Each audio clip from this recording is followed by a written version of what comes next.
Hello everybody and welcome. In this video I'm going to show you how to call Google Assistant using your earbuds Philips Fidelio T1.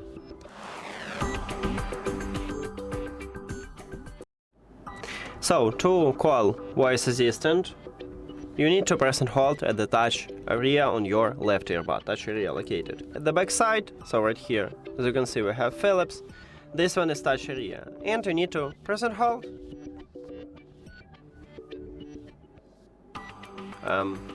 Okay, let's press and hold again. Maybe I need to put this earbud to my ear. Yeah, and as you can see it works. But we can also, I guess, tap right here near to the L. Yeah, and we can use it this way. That's it.